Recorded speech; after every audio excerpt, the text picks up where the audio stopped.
Hello বন্ধুরা, আসসালামু আলাইকুম। আজ তোমাদের দেখাবো আমি কামরাঙা পিঠার রেসিপি। প্রথমে একটা খালি বাটি নিয়ে নিলাম, তারপরে দিয়ে দিলাম একটা ডিম, দিয়ে দেব অল্প একটু লবণ এবং 2 চামচ মতো দিয়ে দিব চিনি এবং 2 চামচের মতো দিয়ে দিব তেল। এখন আমি সবগুলো উপকরণ ভালোভাবে ফেটিয়ে নিব। এইভাবে দেখুন, চিনিটা দেওয়ার কারণে আর তেলটা দেওয়ার কারণে পিঠাটা অনেক মুসমুসে হবে এবং খেতে খুবই ভালো লাগবে। খুব সহজেই অল্প উপকরণ দিয়ে আপনারাও তৈরি করে নিতে পারবেন কামরাঙা পিঠার রেসিপি। একদমই সহজ। দেখুন, হয়ে গেছে আমার ফেটানোটা। এখন আমি দিয়ে দিব প্রায় 1.5 কাপ মতো আটা বা ময়দা। দেখুন, আমি এখানে 1.5 কাপ মতো দিয়ে দিলাম।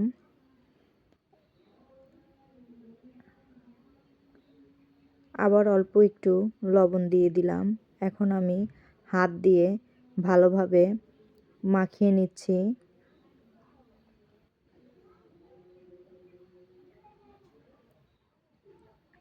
শীতের বিকেলবেলা যদি এরকম একটা খাসা কামরাঙা পিঠা হয় তাহলে অনেকটাই ভালো লাগে এবং জমে যায়। খুবই সুস্বাদু এই পিঠাটা।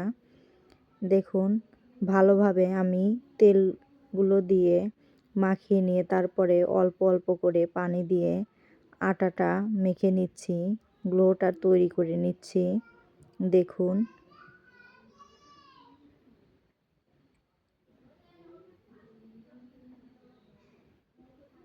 এই দেখুন আমার হয়ে গেছে। একদম মেখে নিয়ে চলে এসেছি। এখন আমি এই আটাটা একটা পলিথিন ব্যাগের ভিতরে রেখে দিব প্রায় 10 মিনিট মতো রেস্টে। আর ওদিকে আমি পিঠার শিরাটা তৈরি করে নিব। চলুন, এখন চুলায় একটি পাতিল বসিয়ে চুলা জ্বালিয়ে দিয়ে দিচ্ছি প্রায় 1/2 কাপ মতো চিনি এবং 1/2 কাপ মতো পানি। চিনি আর পানিটা দিয়ে আমি শিরাটা তৈরি করে নিব। দেখুন, আমার দেশি চিনি ছিল। দেখুন, দেওয়ার সাথে সাথেই কি সুন্দর একটা ক্যারামেল কালার চলে আসছে। আমি এভাবে নেড়ে কিছুক্ষণ জাল করে শিরাটা ঘন করে নিব। আপনারা বাসায় যদি পাটালি গুড় বা খেজুরি গুড় থাকে ওটা দিয়েও তৈরি করে নিতে পারেন। দেখুন, আমি সেন্টের জন্য দিয়ে দিলাম একটি এলাচ, দিয়ে এভাবে বারবার নাড়িয়ে কিছুক্ষণ জাল করে শিরাটা তৈরি করে নিচ্ছি।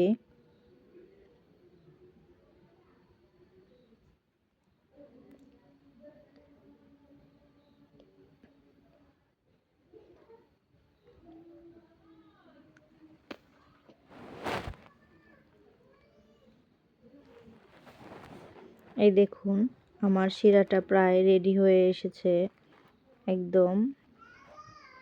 এখন আমি শিরাটা নামিয়ে দিব।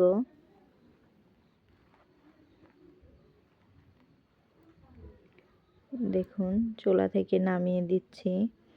এদিকে এখন আমি যে আটাটা মেখে রেখেছিলাম সেটা পলি থেকে বের করে নিয়ে যে 4টা আমি রুটি বানাবো 4টা আমি গুটি করে নিব। দেখুন, এভাবে রুটিটা আপনারা যতটা পাতলা বানাতে পারেন ততটা পাতলা করে বানিয়ে নেবেন।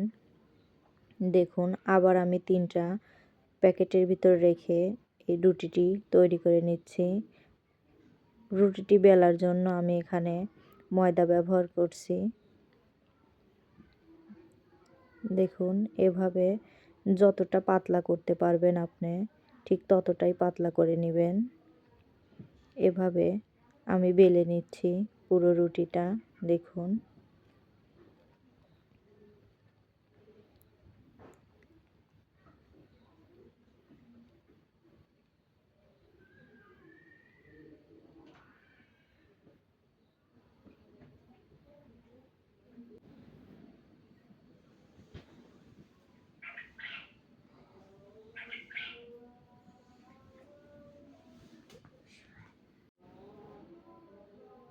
এদিকে আসরের আজান হয়ে যাচ্ছে।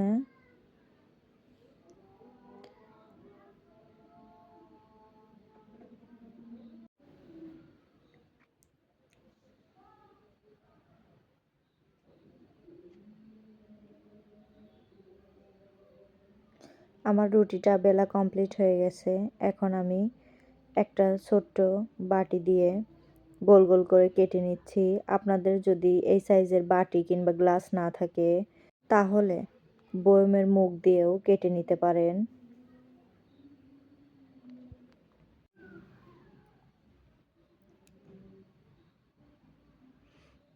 দেখুন আমার কেটে নেওয়া হয়ে গেছে। 4 পিস হয়েছে আমার। আমি এগুলো সরিয়ে নিয়ে আটাটুকু আছে ওটা আমার আবার লাগবে। দেখুন আমি 4 পিস করে নিয়েছি। এভাবে সবগুলো বানিয়ে নিয়ে আমি চলে আসলাম। এই দেখুন এখন আমি একটা বাটিতে অল্প একটু ময়দা নিয়ে নিলাম আর দিয়ে দিলাম অল্প একটু পানি। এটা আমার পিঠায় যে কামরাঙ্গা শেপ দিব ওটাতে আঠার মতো কাজ করবে, তাই আমি বানিয়ে নিলাম এই আটাটুকু দিয়ে এরকম আঠালো ক্রিম।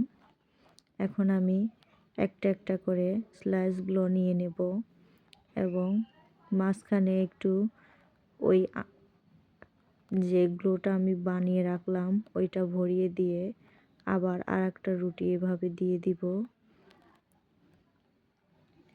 এরকম মাঝখানে আবার দিয়ে দিব, আবার উল্টিয়ে আবার ভরিয়ে দিব। এভাবে আমি 3 থেকে 4 পিস একসাথে আটকিয়ে নিব।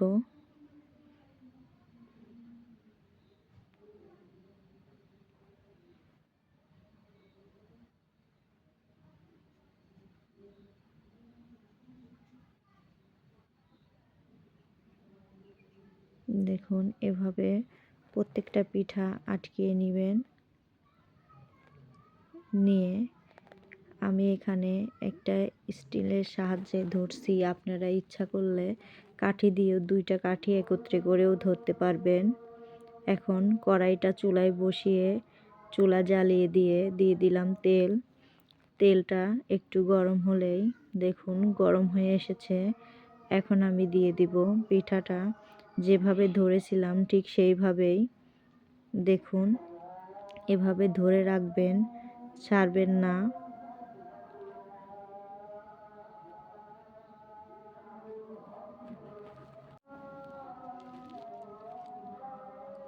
এভাবে ধরে রেখে ওই পাশটা ভেজে নেবেন।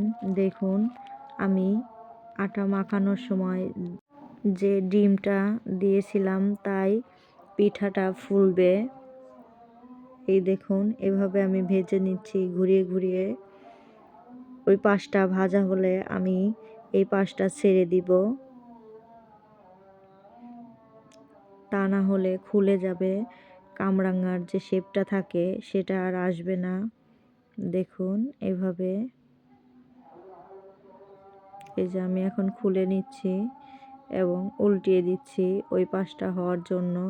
দেখুন আমার পিঠাটার শেপ কামরাঙ্গার মতো হয়ে এসেছে।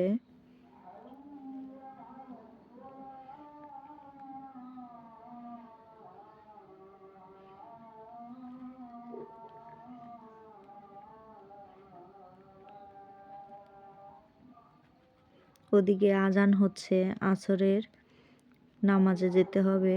তাড়াতাড়ি করে পিঠাটা বানিয়ে নিচ্ছি।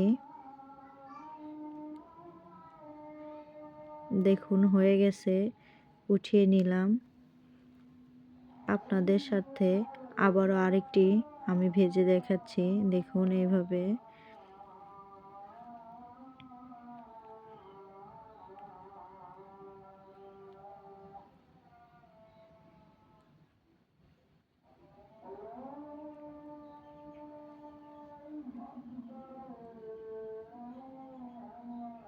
আমার রুটিটা মোটা হয়েছে, তাই দেখুন মোটা হয়ে ফুলছে।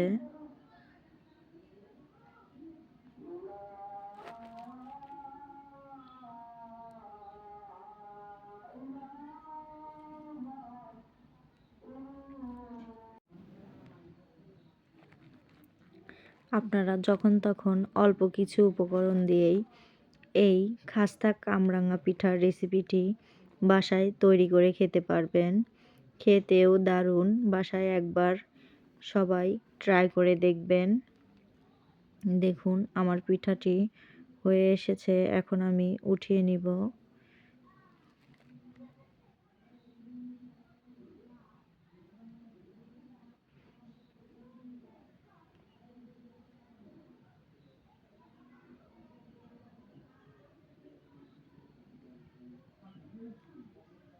একদম মুসমুসে হবে। দেখুন আমি এখন উঠিয়ে নিচ্ছি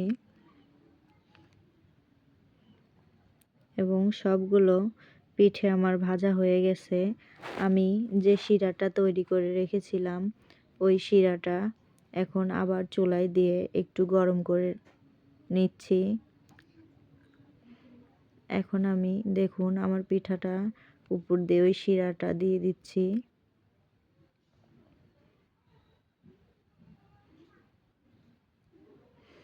গরম শিরাটা দিলে কিছুক্ষণ পর এটা একদম শক্ত হয়ে লেগে যাবে পিঠার সাথে। আপনারা অনেকগুলো বানিয়ে খেতে পারবেন, অনেক দিন সংগ্রহ করে, প্রায় 15 দিনের মতো সংগ্রহ করে রাখতে পারবেন। একদম মুসমুসে থাকবে। দেখুন আমার পিঠাটা কমপ্লিট হয়ে গেছে। আপনাদের দেখাচ্ছি শিরাটা দিয়ে অনেক সুন্দর দেখাচ্ছে এবং খেতেও অনেক মজা। অবশ্যই এই সহজ রেসিপিটি আপনারা সবাই বাসায় ট্রাই করবেন।